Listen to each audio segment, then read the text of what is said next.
우리 함께 찬송가 384장 부르시겠습니다.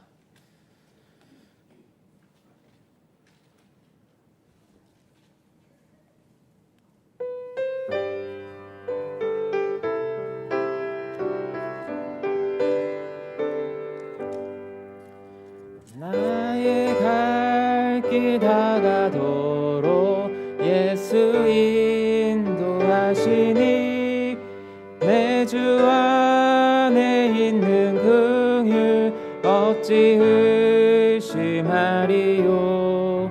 믿음으로 사는 자는 하늘 위로 받겠네. 무슨 일을 만나든지 만사 형통하리라. 일을 만나든지 만사 형통하리라. 나의 갈 길 다가도록 예수 인도하시니 어려운 일 당한 때도 족한 은혜 주시네.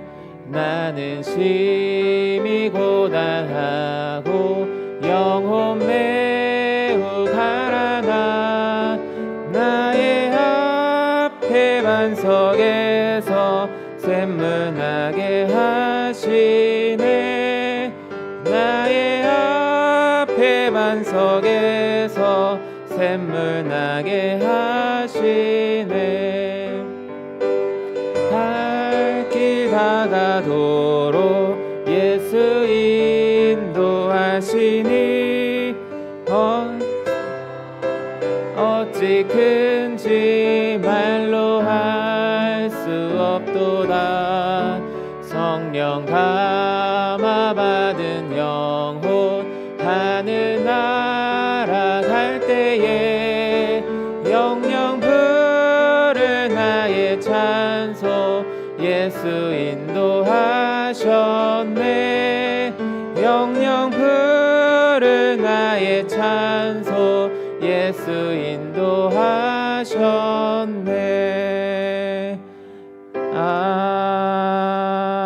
아멘. 우리 주악에 맞추어 묵상기도 드리시겠습니다.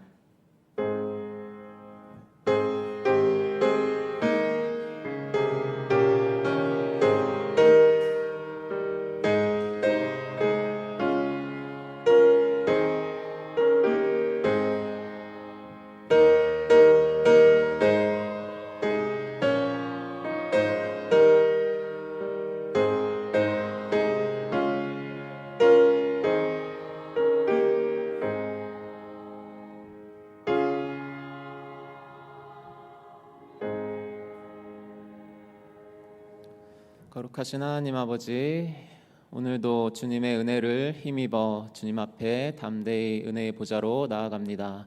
아버지 하나님, 오늘 이 시간 예배 가운데 영광 받으시고 우리 가운데 한량없는 은혜를 베풀어 주시옵소서. 예수님의 이름으로 기도드립니다.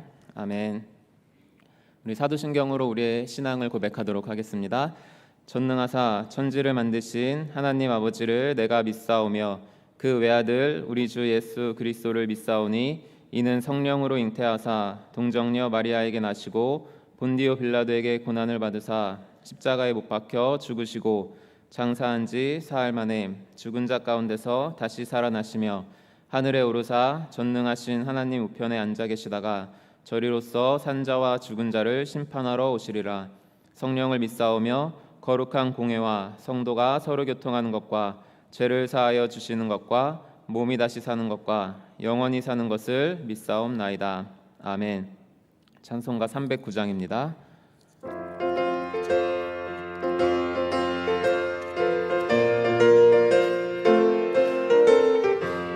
목마른 내 영혼 주가 이미 허락한 그 귀한 영생수 주여 갈망합니다.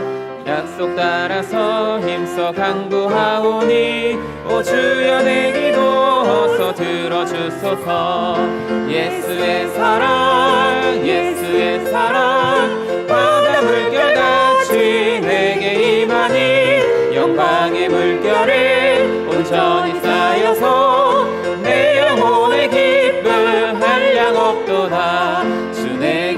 약속한 금비 내려주시려 은혜의 저그름 건너편에 떠올라 그 귀한 징조가 내게 밝히 보이니 나 힘을 다하여 주께 간구합니다.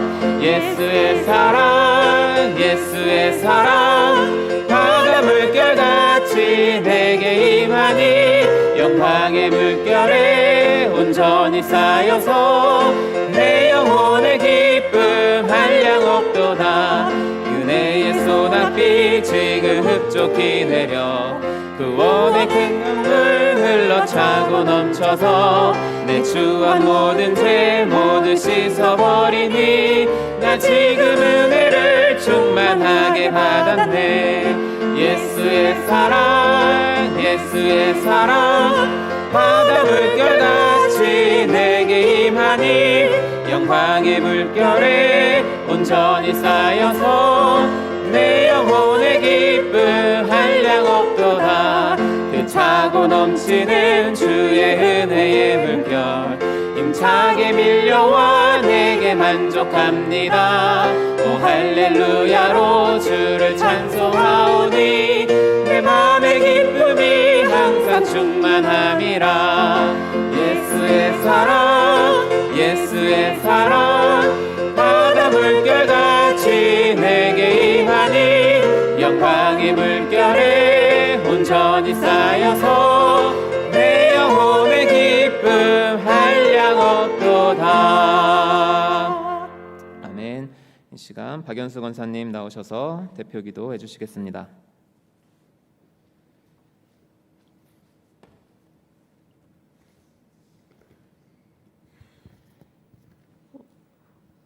우리의 생명 되시며 소망이 되시는 하나님께 영광을 올려드립니다. 우리를 사랑해 주셔서 자녀 삼고 세상과 구별된 삶을 주셔서 예배할 수 있는 은혜 주심을 감사드립니다. 상한 갈대를 꺾지 않으시고 꺼져가는 등불을 끄지 않으시는 하나님, 우리들 있는 모습 그대로 나왔습니다. 어둡고 악한 세상에서 방황하며 바람에 흔들리는 갈대처럼 세상과 주님 사이에 오가면서 부끄러운 삶을 살다 왔습니다. 주님, 저와 우리 모두를 긍휼히 여기시고 용서하여 주옵소서. 주님, 이 나라의 새정부를 간섭해 주시옵시고 하나님 앞에 바른 정치, 국민과 나라를 위한 지도자들로 바로 세워지게 하시며 악법과 타협하지 않고 하나님을 경외하며 정의와 공의가 흐르는 나라 되게 하옵소서. 이번에 많은 양의 폭우가 있었습니다. 인간들이 어리석음과 대한민국을 긍휼히 여기시고 피해를 줄여주시며 복구가 잘 이루어지게 하시고 더 큰 피해로 이어지지 않도록 주님께서 이 나라를 만져주옵소서. 코로나 변이 바이러스가 창궐하고 있지만 그래도 지금까지 지켜주신 하나님 감사합니다. 청년부 수련회와 여름 성경학과가 아직 남아 있습니다. 아이들과 선생님들에게 은혜를 부어주셔서 다음 세대가 믿음으로 견고히 세워지게 하시며 나를 향한 하나님의 뜻을 알고 성령 충만하고 인격적으로 만나며 하나님 앞에 기뻐 뛰는 참 예배자로 세워지게 하옵소서. 열방을 향해 쓰여지게 하시며 한 영혼 한 영혼을 주님의 전신갑주로 입혀주시며 기도와 말씀으로 무장되어서 험한 세상을 극복하며 하나님 나라의 강한 군사로 지혜롭게 쓰여지는 다음 세대 되게 하여 주옵소서. 또 그렇게 쓰여질 줄 믿고 감사드립니다. 담임 목사님을 비롯한 모든 교육자분들을 무더운 여름철 강건케 붙들어 주시며 독수리 날개쳐 올라가듯이 새 힘을 부어 주옵시고 믿음의 듀오 온전케 하시는 우리 늘사랑교회 온 성도들이 기도로 깨어있게 하시며 세상을 주님의 빛으로 비추이며 소금으로 맛을 내며 세상을 넉넉히 이기며 예수 그리스도 안에서 하나로 연합하며 승리의 길로 나아가게 하옵소서. 이웃사랑과 섬김으로 믿음의 본이 되어지게 하옵소서. 연약한 한우들, 연로하신 분들, 또 각종 어려움을 겪고 있는 우리 지체들을 주님의 보혈로 덮어 주옵소서. 그래서 회복되어지고 치유되어지고 변성케 되어지고 형통케 되어지는 하늘의 충만함으로 채워 주옵소서. 우리 늘사랑교회를 주님의 지상명령을 준행할 수 있도록 허락하심을 감사합니다.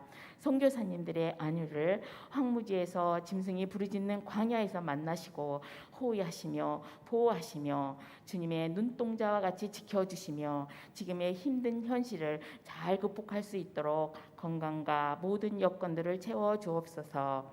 이 시간 우리 오존성 목사님의 전하는 주님의 말씀이 우리 모두가 하늘의 위로를 경험하는 시간 되길 원합니다. 아름다운 찬양을 주님 기뻐 받아 주옵소서.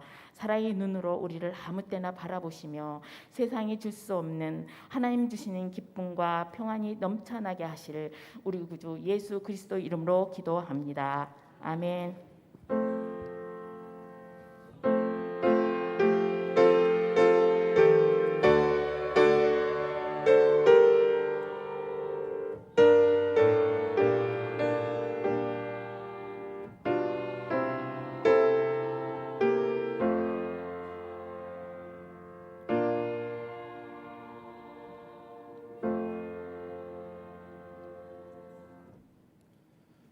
아멘. 오늘 우리에게 주시는 하나님의 말씀은 로마서 7장 14절에서 25절까지 말씀 읽도록 하겠습니다.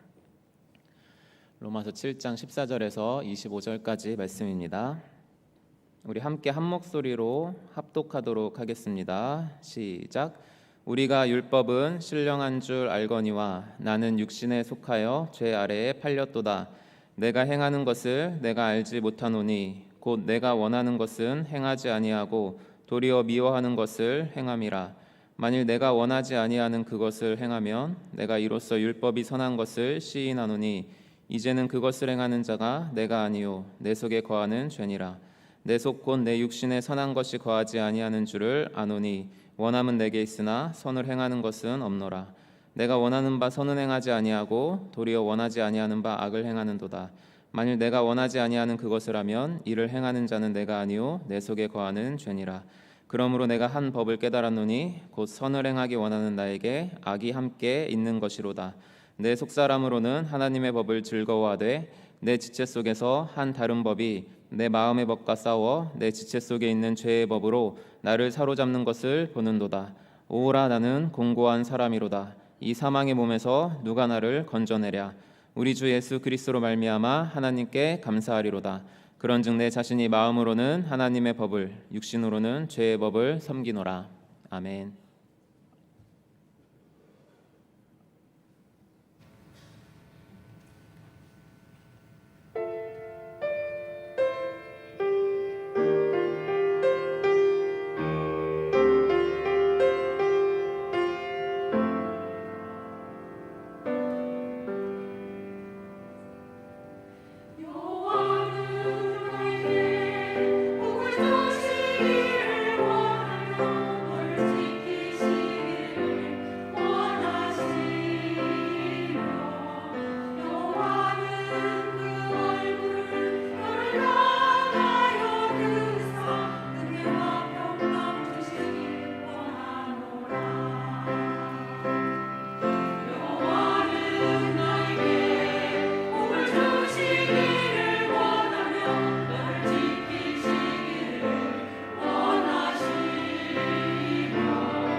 Jesus.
교회 소식 전해드리겠습니다.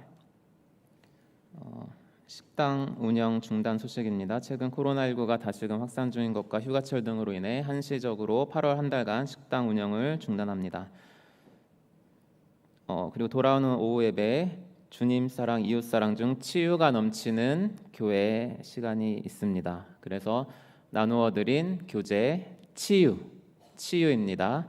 치유의 책을 꼭 가지고 이번 주 오후에 예배에 참석해 주시면 감사드리겠습니다. 주일학교 여름 행사 안내입니다. 유년부, 초등부가 다음 주 토요일 날 교회에서 성경학교가 있고 청년부가 돌아오는 주일부터 수련회가 있습니다. 주보를 참조해 주시고 기도 부탁드립니다. 그리고 나머지 광고사항은 주보를 참조해 주시면 좋겠습니다. 샬롬. 네, 평안하시지요? 네. 오늘 말씀은 우리를 좀 평안치 못하게 하는 본문이긴 하지만 그럼에도 오늘 평안을 추구하며 나아가 보도록 하겠습니다. 이제 로마서 7장의 대장정의 세 번째 시간이 왔습니다. 개인적으로는 굉장히 유익한 시간이었고요. 왜냐하면 7장 1절부터 25절까지를 맨 처음에 본문을 잡고 그 다음에는 7절부터 25절까지를 잡고 오늘은 14절부터 25절까지를 잡았기 때문에 오늘 본문은 개인적으로 3번이나 더 평소보다 준비할 시간이 있었고 그리고 좀 시간적 여유가 있어서 평소에 준비하는 것보다 그 참고하는 주석의 책도 2배 정도 늘려가지고 상당히 많은 이 주석을 참고하면서 준비를 했기 때문에 굉장히 저에겐 유익한 반면에 저를 더 2배로 혼란스럽게 하는 오늘 본문 말씀이었습니다. 왜냐하면 이 주석 가운데 한 그 목사님이 말한 것처럼 이 로마서 7장 14절에서 25절까지의 이 본문을 해석함에 있어서 큰 틀은 이렇게 비슷할 수가 있지만 세밀한 부분에 있어서 단 두 사람도 일치하는 해석을 보이지 않는다라고 했던 말처럼 정말로 그렇습니다. 이 로마서 7장 14절에서 25절까지의 본문의 말씀은 전하는 목사님들에 따라 또 전하는 강의하는 신학자에 따라서 이 해석이 천차만별이에요. 그렇다고 큰 틀은 같으니까 너무 이렇게 세밀한 거가 다르다고 해서 너무 염려 걱정은 하지 마시고요. 그래서 저도 그 20명의 주석 저자들과 다른 방향의 해석으로 나아가게 됐더라고요. 보니까 아무도 그렇게 해석을 하지 않아가지고 제가 이렇게 해석한 거를 말씀해 드려도 되나 이렇게 조심스러울 정도이긴 한데 혹시 저를 이렇게 인정해 주시고 따르신다면 이렇게 펜을 준비해 주시고 저와 함께 오늘 같이 성경을 공부해 나갔으면 좋을 것 같습니다. 이 본문이 어려운 이유 중에 하나는 우리 가시나무라는 노래 아시죠? 우리 한번 불러볼까요? 안 되죠. 예배 중에 예배 시간에 부르면 안 되겠죠. 가사만 읽어드릴게요. 내 속엔 내가 너무도 많아서 당신의 쉴 곳 없네. 내 속엔 내가 어쩔 수 없는 어둠, 당신의 실자리를 뺏고 내 속엔 내가 이길 수 없는 슬픔, 무성한 가시나무 숲 같네. 이 가사가 마치 오늘 본문을 읽고 나서 이 가사를 쓴 듯한 느낌을 받습니다. 오늘 본문에 아까 읽을 때 언뜻 느끼셨겠지만 오늘 본문 가운데 나라는 단어가 얼마나 나오는지 대충 짐작가시죠? 계속 나오고 있습니다. 나, 내가, 내 속에, 내 지체 속에, 내 육신에 계속 나라는 사람이 나오고 있어요. 그래서 이 나가 도대체 누구인가에 대해서 그 많은 학자들이 다 의견을 달리하고 있는 것입니다. 그래서 간략하게 이 본문의 해석의 역사를 아주 간략하게 정리해서 말씀드리도록 하겠습니다. 먼저 첫 번째는 이 나를 중생하기 전에 자연인의 바울을 표현하고 있는 거다. 그러니까 한마디로 바울이 거듭나기 이전에 예수님을 만나기 이전에 그때의 상태를 다루고 있는 거다라는 것이 초대교회 시대부터 약 3세기 정도에 걸쳐서 대부분의 교부들이 이러한 해석을 따랐습니다. 그 대표적인 이유는 바로 14절 때문에 그렇습니다. 14절에 어떻게 기록하고 있냐면 우리가 율법은 신령한 줄 알거니와 나는 육신에 속하여 죄 아래 팔렸도다. 우리가 로마서 7장을 다시 한번 상기시켜 보면 로마서 7장 앞부분에서 바울이 그토록 강조한 것이 뭐였냐면 결혼의 비유를 통해서 그리스도인은 이제 더 이상 율법과 관계가 없다. 율법이 더 이상 정죄할 수 없다. 그리스도가 십자가에 못 박혔을 때 그리스도인도 거기서 함께 못 박혀 죽었으므로 더 이상 죄의 노예가 아니고 죄에서 해방되었다. 이게 바울의 주장이었습니다. 그 로마서 6장에도 마찬가지였죠. 이제 더 이상 우리는 죄의 노예가 아니다. 사망이 우리를 왕노릇하지 못한다. 이제 은혜가 우리를 왕노릇한다. 이렇게 했었죠. 6장에서도. 그렇죠? 그리고 8장에서 이렇게 잠깐 살펴보면 8장 9절 말씀 제가 읽어드리겠습니다. 만일 너희 속에 하나님의 영이 거하시면 너희가 육신에 있지 아니하고 영에 있나니. 로마서 8장 9절에서 바울은 하나님의 영이 너희 안에 거하시면 너희가 육신에 있지 않다고 영에 있다고 이렇게 고백하고 있습니다. 그런데 14절 말씀해 보니까 우리가 율법은 신령한 줄 알거니와 나는 육신에 속하여 죄 아래 팔렸도다. 그러니까 이 나는 거듭난 사람일 수가 없다. 신자일 수가 없다. 그래서 초대교회와 3세기 걸쳐의 교부들, 대부분의 교부들이 그러한 관점을 취했었고 우리 여러분들이 너무나 잘 아시는 성 어거스틴 또한 초창기에는 이 해석을 지지하고 따랐습니다. 그런데 어거스틴이 시간이 가면서 두 번째 관점으로 그 해석을 정정합니다. 그게 이제 어떤 거냐면 두 번째 관점은 잘 들으세요. 두 번째 관점입니다. 왜 잘 들으시냐고 하냐면 저도 이 관점이기 때문입니다. 이거는 중생하기 전에 거듭나기 전에 사람을 묘사할 수가 없다. 이 본문에서 말하고 있는 바울의 나는 중생하여서 최선을 다하고 있는 사람. 그러니까 말씀을 지금 로마서를 기록하고 있는 당시 성숙한 그리스도인으로서 거듭난 사람으로서의 바울의 그러한 심리적 영적인 현재 상태를 묘사하는 본문이다 라는 것이 두 번째 관점입니다. 이 두 번째 관점을 따랐던 사람들은 우리 개신교의 시초가 되었던 프로테스탄트 개혁자들과 청교도들이 이 해석을 견지했습니다. 그래서 우리 개혁파들은 이 나는 중생한 사람이다 라고 했고요. 그 안에서도 이제 알미니안 주의를 따랐던 사람들은 아니다. 중생하지 않은 사람이다 라고 했습니다. 이게 두 번째 관점이고요. 이제 이 흐름이 이제 어떻게 또 조금 바뀌었냐면 이제 복음주의 안에서도 이 세 번째 해석으로 가는 분들이 좀 이제 있었습니다. 아마 제가 알기로는 그 성령 운동 그 하시는 분들이 아마 이제 이 세 번째 관점을 취했던 것 같은데 이 세 번째 관점은 이겁니다. 중생한 사람은 맞으나 중생하지 얼마 되지 않은 초기의 신자다. 그러니까 아주 이제 거듭난 지 얼마 안 돼서 이렇게 약간 어린 신자들, 초기의 신자들. 그러니까 한마디로 이 14절부터 25절까지 묘사하고 있는 사람은 아주 일시적인 상태다. 그러니까 이 사람들이 만약에 성령으로 충만케 되고 성령의 역사를 따라서 그렇게 성령 충만한 가운데 살아가면 없어질, 언젠가는 벗어나야 될 그러한 상태의 일시적인 단계를 묘사하고 있다. 이것이 세 번째 해석의 관점이었습니다. 자, 벌써 세 개가 나왔죠. 그죠? 벌써 큰 틀에서도 이렇게 세 개가 나왔습니다. 그런데 이제 이게 큰 것만 말했고 이제 더 무수하게 많겠죠. 그렇죠? 그래서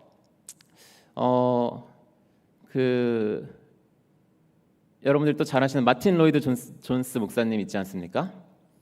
그 마틴 로이드 존스 목사님은 제가 이제 주로 참고하는 그 로마서 강해서이긴 한데 그 목사님은 한 단어로 이렇게 한 주 설교하는 걸로 되게 유명해요. 그러나가 이제 어떤 의미인지 막 그러하리라 딱 그 한 단어 가지고 막 5주 설교하고 이런 식으로 정말 성경을 세밀하고 디테일하고 아무런 편견 없이 성경 그대로의 말씀을 연구하려고 하는 그 훌륭한 분이시죠. 그래서 그 마틴 로이드 존스 목사님은 기존의 이 세 가지 해석들을 다 일단 제외해 두고 정직하게 성경 그대로 말씀을 보고 여기서 바울이 말하고 있는 내가 누구인가를 추적해 나갔습니다. 그래서 그 추적해 나가서 얻은 결과가 무엇인지 아십니까? 이 사람은 중생한 것도 아니고 중생 안 한 것도 아니다. 이러한 결론이 나왔어요. 이러한 사람이 어떻게 있을 수 있을까요? 물론 있을 수 있습니다. 어떻게 있을 수 있냐면 중생할 때 우리가 다 아시다시피 성령께서 바람이 임의로 부는 것처럼 그 사람의 이 안에서 우리가 알 수 없게 이렇게 바람이 부는 것처럼 역사하시잖아요. 그러니까 중생하는 시점이 있을 거고 성령 하나님께서 중생하도록 역사하는 시점이 있을 거 아닙니까?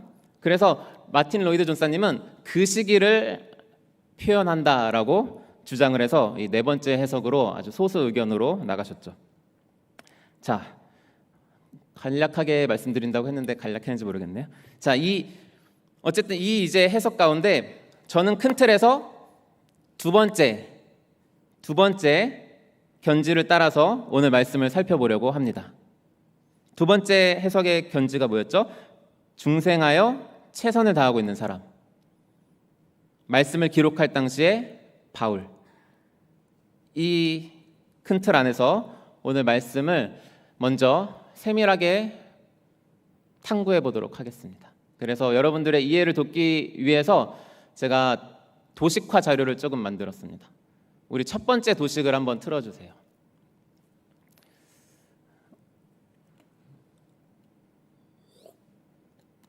잘 보이시죠? 잘 보이시나요? 네. 오늘은 동그라미, 세모, 네모만 잘 따라가시면 돼요. 여기에서 이 큰 네모, 파란 네모는 거듭난 신자의 전인격적인 나입니다. 그러니까 한마디로 우리의 이 거듭난 저의 전체적인, 거듭난 여러분들의 전인격적인 총체적인 나, 이것이 파란 나입니다. 근데 그 거듭난 신자 안에 새로운 본성이 있죠. 초록색 동그라미로 표현을 했습니다. 거듭난 신자는 성령님께서 중생하게 하셨기 때문에 성령으로 난 그 새 본성이 있습니다. 그래서 그걸 초록색 동그라미로 했고요. 그렇기 때문에 이 거듭난 신자의 새 본성은 예수님께서 말씀하셨듯이 영으로 난 것은 영이요 육으로 난 것은 육이니 말씀하셨던 것처럼 성령께서 낳아주신 새 본성이기 때문에 영적입니다. 초록색은. 근데 거듭난 신자 안에 이상한 게 있죠. 세모가 있습니다. 이 세모는 거듭난 신자의 옛 본성입니다. 거듭나기 전에 우리가 완전히 죄의 노예로 살았을 때의 그 죄악된 본성이 거듭난 신자 안에 존재한다는 것입니다. 여기서 이제 저 당구장 표시 보이시죠?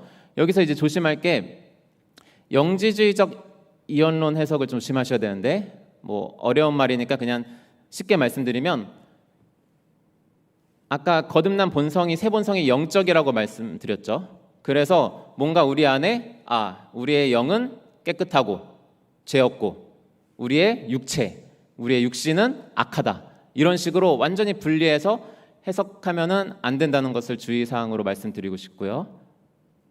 왜냐하면 이 옛 본성도 생각하고 의지를 가지고 이러한 영적인 요소가 있기 때문에 그렇습니다. 자, 이 파란색 네모, 초록색 동그라미, 이 주황색 세모를 잘 기억하시면서 우리 오늘 본문 말씀을 차근차근 한 절씩 살펴보도록 하겠습니다. 14절 말씀 보도록 하겠습니다.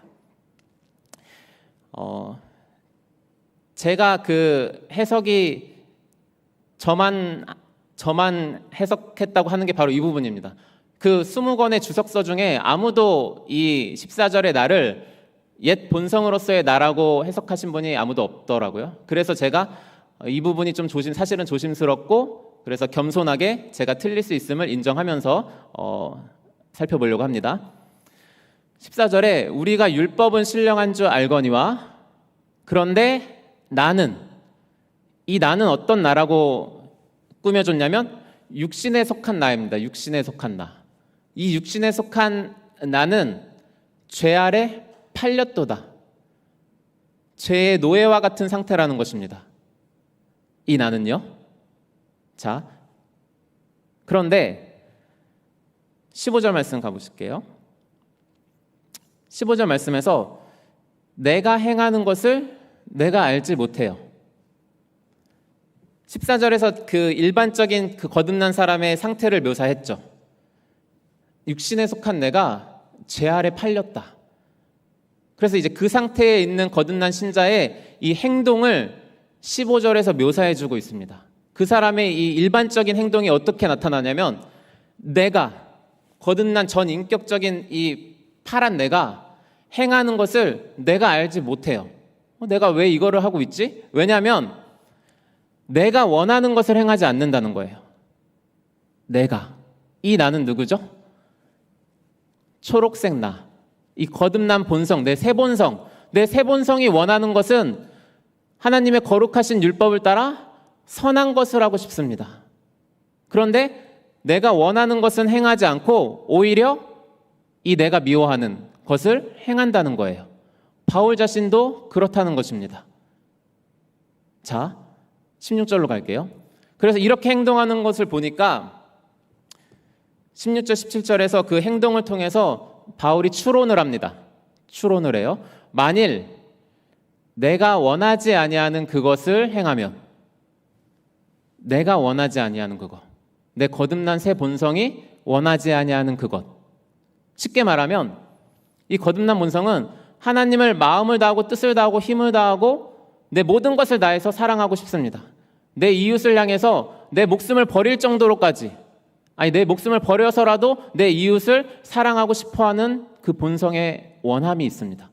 그런데 그거를 원하지 아니하는 그것을 행한다는 거예요. 그러니까 전체적인 이 내가 이로써 율법은 선하다. 왜냐하면 내가 원하잖아요. 그렇게 내 거듭난 본성이 원하고 있잖아요. 하나님의 법이 선하다는 것을 첫째로 시인을 한다는 것입니다. 자, 17절. 그리고 또 보니까 내가 원하지 않는데 이 행하는 것을 보니까 두 번째 추론이 나타나는데, 그러면 그것을 행하는 자는 내가 아니라는 거예요. 내가 아니래요. 갑자기 바울이 자기가 아니래요. 그럼 그거를 행하는 자는 누구냐? 봤더니 내 속에 거하는 죄니라. 내 속에 거하는 죄가 내가 내 새 본성이 원하는 것을 하지 못하게 한다는 것입니다. 여기에서 이따도 살펴보겠지만 여기서 주의하셔야 될 게, 바울이 이렇다고 해서 자기의 죄를 회피하는 것이 전혀 아닙니다. 왜냐하면 바울은 이따가 결론 부분에 말씀드리겠지만 세모도 자기 자신임을 고백하고 있습니다. 이 거듭난 초록 나도 새 본성도 나고 옛 본성인 세모인 나도 나다. 그러니까 이 내가 내 안에 거하는 죄 때문에 내가 원치 아니하는 것을 죄를 행할 때에도 내 책임이 면피되는 것이 아니라 여전히 내가 죄를 범하는 것이다 라고 마지막 결론 부분에 가면은 그렇게 정리가 될 수 있습니다. 그거를 염두에 두고 이제 다음 절로 넘어가 보도록 하겠습니다. 이제 18절은 그 17절에서 방금 말한 거를 부연 설명해 주고 있습니다. 이제 좀 더 그 내 속을 탐구하고 있죠. 내 속, 곧 내 육신에, 이거를 이 옛 본성을 바울은 내 육신이라고 표현을 하고 있습니다. 이 육신에 선한 것이 거하지 아니한다는 거예요. 내 안엔 죄가 가득하죠. 옛 본성 안에. 그러니까 죄가 가득한 내 옛 본성 안에는 선한 것이 전혀 거하지 아니하는 줄 안다는 것입니다. 분명히 선하는 것을 원함은 내게 있죠. 내 초록색 본성 안에 내 안에 선을 원하는 내가 있죠. 그런데 선을 행할 능력이 없습니다. 이 전체적인 나가요. 왜? 이 내 옛본성 안에 있는 죄가 너무 강력해서 내 의지를 다 사로잡고 내가 원치 아니하는 방향으로 이끌어간다는 것입니다. 이게 누구라고요? 거듭난 바울 사도조차. 자, 19절 말씀 가보겠습니다. 자, 19절은 15절 아까 그 처음에 행동 있죠. 거듭난 사람의 그 행동. 그거를 다시 반복하면서 구체화시키는 겁니다. 그래서 내가 원하는 바, 내 본성이 원하는 거겠죠. 내 새 본성이 원하는 거겠죠. 내 거듭난 새 본성이 내가 원하는 바 선은 행하지 아니하고 도리어 원하지 아니하는 바 악을 행하는도다. 이게 일반적인 바울의 내면에서 일어나는 그러한 영적인 심리적인 투쟁이라는 것입니다. 분명 내가 원하는 그 율법의 선한 기준에 따라 살지 못하고 그 선을 행하지 못하고 도리어 내가 원치 아니한 바 악을 행한다는 것입니다. 자, 20절입니다. 20절은 그래서 이제 17절을 반복하면서 끝내고 있는데요.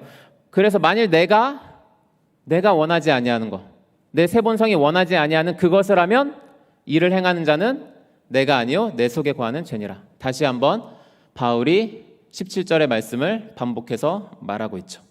자, 이렇게까지 바울이 자신 안에서 일어나는 그러한 내 안에서 일어나는 그 영적인 어떻게 보면 이 전쟁, 이거를 세밀하게 살펴본 후에 이제 21절부터 25절까지 결론을 내립니다. 21절 말씀을 보겠습니다. 이제 이거를 보면서 바울 사도가 한 법을 깨닫습니다. 그러므로 내가 한 법을, 하나의 원리를 깨달았다는 겁니다. 그 원리가 무엇입니까? 곧 선을 행하기 원하는 나에게 악이 함께 있는 것이로다. 여러분들이 너무 당연한 원리라고 생각할 수 있겠지만 바울 사도는 치밀하게 자신의 상태를 돌아본 후에 이 선을 행하기 원하는 내가 존재한다. 그러나 악이 항상 함께 있다. 이 원리를 우리에게 말씀해 주고 있습니다. 우리는 이 말씀을 통해서 거듭난 우리 안에도 선을 행하기 원하는 우리의 새 본성이 있지만 항상 그 옆에 악이 함께 우리 안에 존재한다는 것을 우리는 이 말씀을 통해서 더욱더 자세히 알 수 있는 것입니다. 22절 말씀 보겠습니다. 이 원리를 이제 계속해서 설명해 주고 있죠. 그래서 이제 그 새 본성을 바울 사도가 이 로마서 본문에서는 속사람이라고 표현하고 있습니다. 내 속사람, 성령께서 거듭나게 하신 새롭게 주신 새 본성, 하나님의 법을 즐거워하는 이 새 본성은 하나님의 법을 즐거워한다는 것입니다. 23절. 그러나 내 지체 속에서, 내 전 인격 속에서 한 다른 법이 이 내 마음의 법, 내 속사람의 법, 하나님의 법을 즐거워하는 이 법과 싸워서 내 지체 속에 있는 죄의 법으로 나 전체를 사로잡는 것을 본다는 것입니다. 자, 이런 상태니 24절의 탄식이 나올 수밖에 없죠. 24절의 탄식. 오호라 나는 공고한 사람이로다. 이 사망의 몸에서 누가 나를 건져내랴.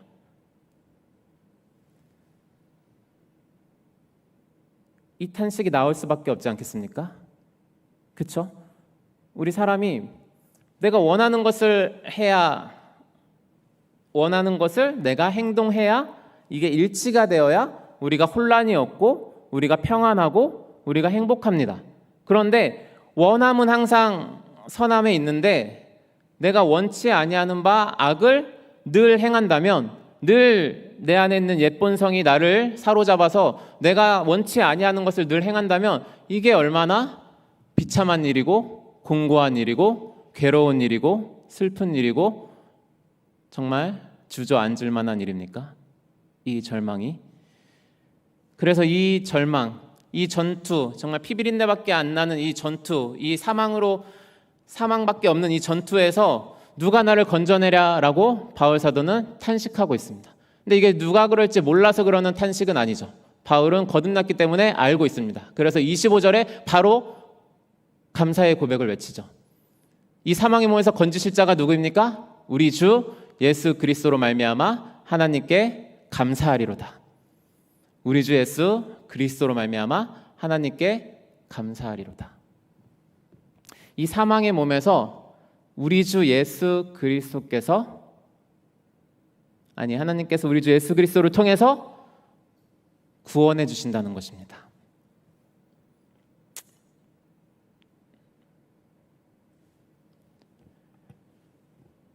자, 그러면 이 구원해 주심은 현재일까요? 미래일까요? 이 사망의 몸에서 건져 주심은 이 25절에서의 한에서는 예수 그리스도로 말미암아 이 사망의 몸에서 건져 주실 때는 그리스도께서 다시 오실 그때입니다. 우리의 이 죽을 썩어질 몸을 다시 주님과 같은 영화로운 몸으로 부활시키실 그때에 더 이상 우리는 이 안에 이 사망의 몸이라 외치지 아니하고 이 영광스러운 몸을 통해 하나님께 무한한 영광으로 영생을 누릴 것입니다. 그러므로 25절 마지막에 이렇게 고백하고 있죠. 그런즉 내 자신이 이제 이 세 나가 다 이제 하나가 됩니다. 내 자신이 마음으로는 아까 말했던 속사람이죠. 내 속사람으로는 하나님의 법을 섬긴다. 그리고 내 육신, 내 죄악된 본성은 여전히 죄의 법을 섬긴다. 이것이 바울의 현재 상태입니다. 자, 여기까지 이제 본문의 말씀을 이 해석을 살펴보았습니다. 이 말씀을 통해서 바울 사도가 우리에게 주고자 하는 메시지가 무엇일까요? 로마 교인들에게 주고 싶었던, 또 이 로마서를 읽은 우리에게 주고자 하시는 메시지는 무엇일까요?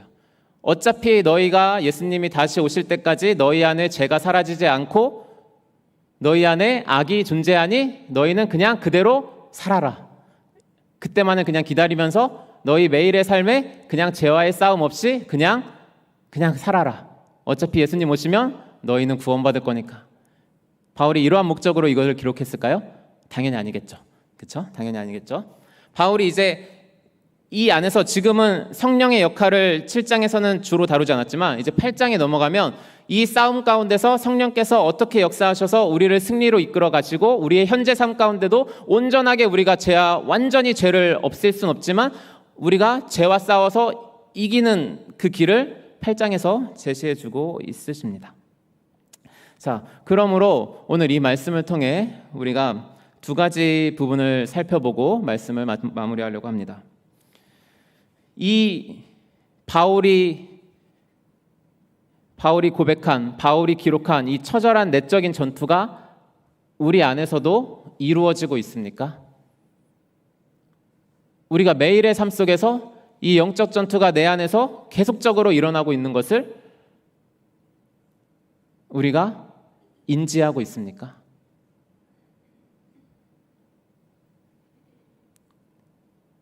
만약에 그러한 분들이 계시다면 나는 왜 아직도 예수님을 믿은 지 20년, 30년, 40년, 50년, 60년이 되었는데도 나는 왜 여전히 이렇게 자그마한 죄에도 넘어지고 실수하는 것을 반복하는가? 왜 내 안에서 여전히 하나님을 향한 선한 마음으로 가득 차는 것이 아니라 내 안에 악한 마음, 내 안에 죄악된 마음이 왜 여전히 내 안에 일어나는가? 그러하면서 탄식하고 공고하며 바울 사도와 같이 오호라 이 몸이 너무 공고하다. 빨리 주님 오셨으면 좋겠다. 빨리 내가 내 육신에서 벗어났으면 좋겠다. 이러한 싸움을 하고 계신 분이 계십니까? 그러한 분들에게는 오늘의 본문의 말씀이 큰 위로와 격려가 되기를 소원합니다. 그 정말 온 생애를 하나님 나라의 복음을 위해서 자신의 전부를 다 던져버린 바울 사도조차 죄인 중에 괴수라 고백하고 내 안에 여전히 죄가 나를 사로잡는 것을 보는도다 라고 고백하면서 그러한 싸움을 해나갔다는 것입니다. 바울 사도가 순교하는 그때까지 이 싸움은 멈추지 않았을 것입니다. 그러므로 바울 사도를 비롯한 수많은 믿음의 선배들이 이러한 싸움을 싸웠다고 우리에게 증언해주고 있습니다. 그러므로 내 안에서 일어나고 있는 이러한 내적인 영적인 전투가 일어나고 있음으로 해서 여러분들이 나는 왜 아직도 여기에서 벗어나지 못하고 있는가라고 좌절하고 절망할 것이 아니라 위로와 격려를 받으셨으면 좋겠습니다. 조나단 에드워즈라는 목사님을 아마 잘 들어보셨을 겁니다. 조나단 에드워즈 목사님은 1700년대 미국 제1차 대부흥운동 때 불을 붙였고 미국 역사상 가장 영향력 있는 목사요 신학자로 평가되는 분이고, 그 마틴 로이드 존스 목사님이 조나단 에드워즈를 평가할 때 이렇게 평가했습니다. 청교도들은 알프스산에 비교하고 루터와 칼빈을 히말라야 산에 비교할 수 있다면 조나단 에드워즈는 에베레스트 산에 비교할 수 있겠다. 그만큼 조나단 에드워즈가 그 삶이 하나님의 영광을 위한 그러한 거룩한 삶을 향한 그 삶의 모습이 어마어마했다는 것이죠. 이 조나단 에드워즈가 자서전에서 이렇게 고백했습니다. 나는 모든 면에서 완벽한 그리스도인이 되려고 하는 불타는 소원을 가지고 있습니다. 복되신 그리스도의 형상을 닮으려고 노력했습니다. 그래서 모든 면에서 순전하고 달콤하고 복된 복음의 법칙에 따라 살려고 했습니다. 이런 일들에 있어서 진보가 나타나기를 간절히 갈망했습니다. 그것이 나로 하여금 거룩을 추구하도록 만들었습니다. 이렇게 자서전 가운데 고백을 하고 있습니다. 그의 삶을 한마디로 정의하자면 그는 이 지상에서 우리가 육신을 입고 있는 동안에 도달할 수 있는 범위 내에서 가장 완벽한 그리스도인이 되기 위해서 열정적으로 거룩을 추구했던, 주님을 닮기를 갈망했던 그러한 삶이었다고 볼 수 있습니다. 그는 18살부터 20살 때 이 기간 동안 결심문을 작성을 합니다. 본인이 70가지의 결심문을 2년 그 기간 동안 작성을 해서요. 매일, 매주, 매달, 매해 점검, 그 결심문을 보고 점검을 하고 그렇게 거룩함을 살아가기 위해서 열심을 다했던 사람입니다. 그 결심문 가운데 한 5가지 정도만 제가 뽑아봤는데요. 그는 이렇게 결심문에 이렇게 기록했습니다. 결심문 4번입니다. 하나님의 영광에 도움이 되는 것이 아니면 영혼에 관계된 것이든지 육체에 관계된 것이든지 또는 적든지 많든지 간에 어떤 것이라도 절대로 하지 말자. 만일 내가 그런 일을 피할 수 있다면 피하자. 5번, 한순간의 시간도 절대로 낭비하지 말고 그 시간을 가능한 한 최대로 유익하게 사용하자. 37번, 매일 밤 잠자리에 들기 전 내가 게으름을 피웠는지, 내가 무슨 죄를 지었는지, 내가 자신을 부인했는지 등에 대해서 자문해보자. 또한 매주 말, 매월 말, 매년 말에도 그렇게 하자. 43, 오늘부터 죽을 때까지 내 인생이 나의 것인 양 행동하지 말고 전적으로 그리고 완전히 하나님의 것인 양 행동하자. 56, 아무리 내가 실패하더라도 내 안에 있는 부패와의 싸움을 절대로 포기하지 말고 조금도 긴장을 풀지도 말자. 이 외에도 하나님의 영광을 위한 거룩한 삶을 위한 그 결심문들을 이렇게 기록한 조나단 에드워즈의 모습을 볼 수가 있습니다. 그런데 그러니까 성경 저자들을 제외하고 기독교 역사상 거의 탑3 안에 들 정도로 거룩한 삶을 살았다고 타인에게 평가받는 그 조나단 에드워즈가 자신의 그 일기에 이렇게 기록을 했습니다. 마지막 생에, 그의 생의 마지막에 기록한 일기가 이렇습니다. 읽어드리겠습니다. 내가 내 마음의 그 사악함을 들여다보면 지옥보다 한없이 깊은 심연처럼 보인다. 그리고 내가 보기에 값없는 은혜로 우리는 위대하신 여호와의 모든 충만함과 영광의 무한한 높이까지 높여지고 들림을 받는 것이다. 만약에 그 은혜가 없었다면 나는 분명히 나의 죄로 인해 지옥 자체보다도 아래서 꺼지고 말았을 것이다. 모든 것보다 훨씬 아래로 말이다. 하지만 주권적인 은총의 눈만이 그러한 깊이까지 꿰뚫을 수 있습니다. 내가 어린 신앙인이었을 때 이것에 대해서 내가 얼마나 무지했고 불쌍했는지 모른다. 많은 나이 든 기독교인들이 아직도 그것에 대해 무지하다는 사실이 놀랍습니다. 내 마음에 남아있는 끝없는 사악함, 교만, 위선 및 기만에 대해 내가 얼마나 무지했는지 생각하는 것은 안타깝습니다. 이게 가장 거룩한 삶을 살았다고 평가받는 조나단 에드워즈의 본인의 고백입니다. 바울 사도의 고백과 같지 않습니까? 죄인 중에 괴수입니다. 여전히 내 마음에는 끝도 없는 사악함과 교만과 위선과 악과 그 죄가 도사리고 있습니다. 그러니 여러분들 위로받으시라는 겁니다. 여러분들 안에서 그러한 사악함과 죄악과 이런 것이 있는 것이 당연하고 그런 것이 없으면 안 느껴지면 여기서 말한 것처럼 오히려 이상한 겁니다. 우리가 신앙을 연수가 깊어졌는데도 여전히 내 안의 죄악들을 발견하지 못하고 이러한 바울 사도와 같은 이러한 탄식의 고백이 내 삶 가운데 나타나지 않는다면 그게 문제입니다. 그러한 고백이 탄식이 여러분들 가운데 있다면 위로와 격려를 이 말씀 가운데 받으시길 바랍니다. 마지막 두 번째입니다. 도전과 확신을 드리면서 말씀을 마치고 싶습니다. 우리에게 주어진 이 싸움의 확신은 무엇입니까? 이 싸움은 반드시 이길 싸움이라는 것입니다. 그렇지 않습니까? 우리 주님께서 분명하게 약속하셨고 바울 사도도 이미 계속 앞에서 고백했습니다. 이미 너희가 그리스도와 함께 십자가에서 못 박혀서 그 죄에서 해방되었다. 예수 그리스도께서 승리하셨다. 이 승리의 고백이 로마서 전체에 깔려 있습니다. 그러니까 우리가 이 매일의 삶 가운데서 결국에는 우리가 승리한다는 이 확신은 놓치지 않으시길 바랍니다. 그런데 이 승리 가운데 우리 안에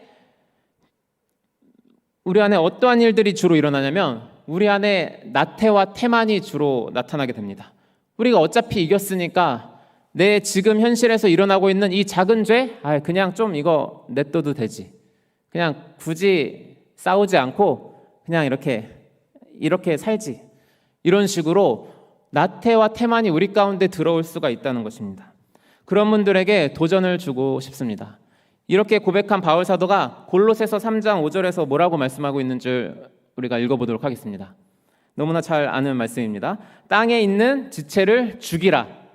곧 음란과 부정과 사욕과 악한 정욕과 탐심이니 탐심은 우상 숭배니라. 바울 사도는 이 안에 있는 죄와 싸우는 것을 적극적으로 권장합니다. 적극적으로 싸워서 이 죄를 죽이라라고까지 말합니다. 그리고 히브리서 12장 4절에서는 이렇게 말씀하고 있습니다. 너희가 죄와 싸우되 아직 피 흘리기까지는 대항하지 아니하고. 우리가 이 죄 문제에 있어서는 그냥 가볍게 다룰 문제가 아니라 어차피 없어지지도 않을 게 뭐 그냥 대충 싸우지. 그냥 대충 져주고 그냥 대충 끌려가고 어차피 이래도 결국엔 이길 테니까 그냥 이렇게 하지 할 게 아니라는 겁니다. 죄는 우리가 피 흘리기까지 대항해서 싸워야 한다는 것입니다. 왜 그렇습니까? 우리 주 예수 그리스도께서 십자가상에서 그것을 명확하게 보여주셨기 때문입니다. 예수 그리스도께서 죄 없으신 분이 죽으셔야 했던 그 이유는 바로 저와 여러분들의 그 죄 때문에 돌아가셨다는 것을 우리가 날마다 기억하시길 바랍니다. 우리 안에 있는 이 죄는 그냥 내버려 둘 것이 아니라 우리가 적극적으로 싸워야 하는, 우리가 죽을 때까지 평생 싸워야 하는 그러한 것임을 우리가 기억하시길 바랍니다. 우리의 싸움 방법은 이미 우리에게 너무나 잘 알려져 있습니다. 이것을 우리가 뭔가 율법을 통해서 우리가 율법을 잘 지킴으로써 이 거룩한 싸움을 싸워 나가겠다고 하면은 완전히 또 잘못되는 것입니다. 우리가 율법을 통해서 의롭다함을 얻을 수 없다는 것을 바울이 고백했습니다. 그리고 로마서 7장 2본문에서 바울이 말하고 싶은 것은 우리가 율법을 통해서도 거룩해질 수 없다는 것을 말하고 있는 것입니다. 왜냐하면 거듭난 내가 율법을 사랑하고 율법을 즐거워하고 율법을 선한 것을 인정하면서도 우리는 여전히 그 죄가 우리를 사로잡아서 그 율법대로 살지 못하게 한다는 것입니다. 그러므로 우리가 율법을 막 열심히 지켜서 내가 거룩을 이뤄나가야지 하면 절대 되지 않는다는 것입니다. 그럼 우리의 싸움을 어떻게 싸워야 됩니까? 완전한 하나님께 대한 순종, 완전한 성령님께 대한 굴복, 이것만이 우리가 이 죄와의 싸움에서 이길 수 있는 유일한 길입니다. 우리 지난주 수요 말씀 기억하시죠? 여리고성과 아이성의 전투. 여리고성을 하나님께서 믿음으로 하나님께서 그냥 주권적인 역사로 그 여리고성을 무너뜨렸습니다. 그랬더니 이 이스라엘 백성들이 교만해져서 아이성 같은 그 작은 거 정도야 우리의 힘으로 할 수 있을지 하고 가서 갔는데 전혀 아니었죠. 근데 그것이 왜 그랬습니까? 단 한 사람 아간의 죄 때문이었습니다. 우리가 이것을 기억해야 합니다. 우리의 싸움은 우리가 절대 거듭났다고 해서 우리가 절대 이길 수 없는 싸움인 것을 고백하고 날마다 매 순간 우리가 성령 하나님께 의지할 때만 그러면 우리가 그나마 성령님의 은혜로 우리가 작은 이김이 우리의 삶 가운데 쌓여짐을 우리가 인정하시고 고백하시고 나아가기를 소원합니다. 요한일서 1장 9절 말씀드리고 마치려고 합니다. 만일 우리가 우리 죄를 자백하면 그는 미쁘시고 의로우사 우리 죄를 사하시며 우리를 모든 불의에서 깨끗하게 하실 것이요. 우리가 매일 하는 이 싸움 가운데서 우리가 매일 지는 경우가 많습니다. 그때 우리의 죄를 매일 자백하시고 우리가 자그마한 죄라도 매일 자백하고 고백하면서 하나님께 나아가시길 바랍니다. 성령 하나님만을 온전히 의지하면서 이 죄와의 싸움을 싸워나가시는 저와 여러분들이 되기를 축복합니다. 기도하겠습니다. 거룩하신 아버지 하나님, 주님, 로마서 7장 14절에서 25절까지의 말씀을 통해서 거듭난 우리 안에서도 여전히 우리 안에 옛본성이 남아있고 우리 안에 죄가 너무나도 강하여서 우리의 의지를 꺾고 우리가 원하는 방향으로 나아가지 못하는 그러한 비참한 상태임을 우리가 살펴보았습니다. 그러나 우리를 그 상태 가운데 그냥 내버려 두지 아니하시고 우리 안에 성령이 거하시며 성령 안에서 우리에게 그 싸움 가운데 승리하도록 주님 초청하시는 주님의 말씀 또한 우리가 살펴보았습니다. 아버지 하나님, 정말 우리가 비참한 사람들입니다. 우리가 공고한 사람들입니다. 주님의 은혜가 없이는 단 한순간도 선을 행할 수 없는 그런 악한 죄인들입니다. 주님, 우리를 주님께서 구원하셨고 또 앞으로 구원하실 것이오니 그것만을 우리가 온전히 의지하며 이 싸움 가운데 주님 승리하며 나아가는 우리 모두가 되게 하여 주시옵소서. 감사드리며 예수님의 이름으로 기도드립니다. 아멘. 우리 찬송 함께 부르시겠습니다. 찬송가 284장입니다.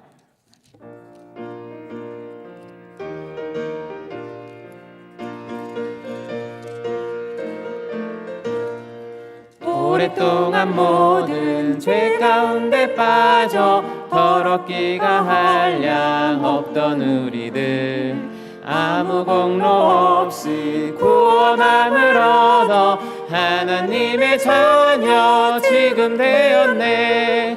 주의 그 사랑 한량 없도다. 찬송할지어다 예수의 공로. 주의 그 사랑 한량 없도다. 찬송할지어다 예수의 공로. 주의 보혈로서 정결하게 씻겨 죄악에서 떠난 몸이 되었고 세상 근심 구름 간 곳 없어지니 하나님의 빛이 영화롭도다. 주의 그 사랑 한량 없도다. 찬송할지어다 예수의 공로. 주의 그 사랑 한량 없도다. 찬송할지어다 예수의 공로. 죄의 깊은 장과 뜬 세상의 꿈을 어서 깨어나라 나의 친구여. 은혜 받은 날과 구원 얻을 때가 지금 온 세상에 선포되었네. 주의 그 사랑 한량 없도다. 찬송할지어다 예수의 공로. 주의 그 사랑 한량 없도다. 찬송할지어다 예수의 공로. 아멘. 우리 주님께서 가르쳐 주신 기도로 예배를 마치도록 하겠습니다. 하늘에 계신 우리 아버지여, 이름이 거룩히 여김을 받으시오며 나라의 임하옵시며 뜻이 하늘에서 이룬 것 같이 땅에서도 이루어지이다.